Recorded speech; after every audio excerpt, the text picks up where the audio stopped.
Dr. Cadlick, for someone without insurance, do you know the out-of-pocket cost of a complete blood count test?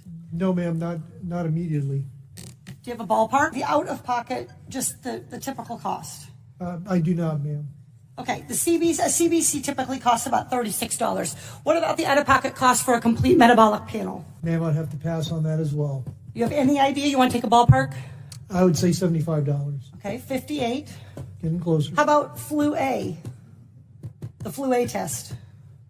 Ma'am, again, I would take a guess at about maybe 50. 43. Flu, this is like the Price is Right. Flu B. Too high again. I would probably say 44. That's good.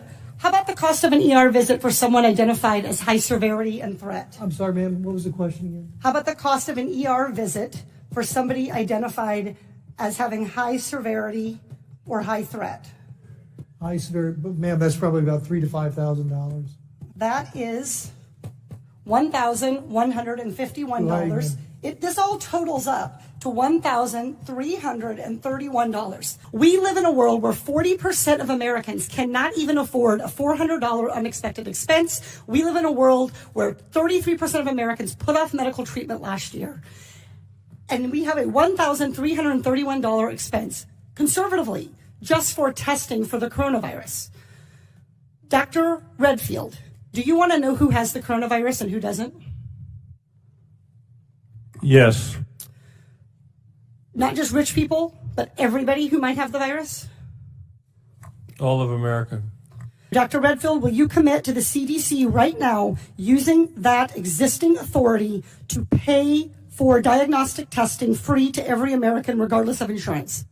Well, I can say that we're going to do everything to make sure everybody can get the not care good they enough. need. Dr. Redfield, you have the existing authority.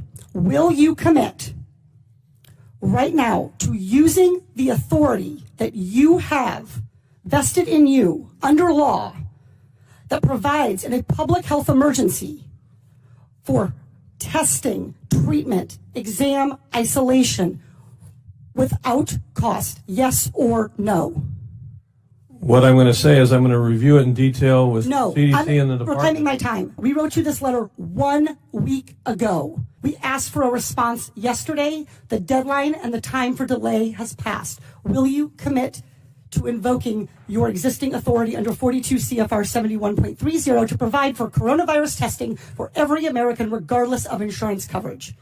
What I was trying to say is that CDC is working with HHS now to see how we operationalize that.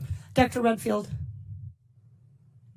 I hope that answer weighs heavily on you, because it is going to weigh very heavily on me and on every American family. Our intent is to make sure every American gets the care and treatment they need at this time of this major epidemic, and I'm currently working with HHS to see how to best operationalize it. Dr. Redfield, you don't need to do any work to operationalize. You need to make a commitment to the American people so they come in to get tested. You can operationalize the payment structure tomorrow. I think you're an excellent questioner, so my answer is yes. Excellent. Everybody in America hear that. You are eligible to go get tested for coronavirus and have that covered regardless of insurance. 抖音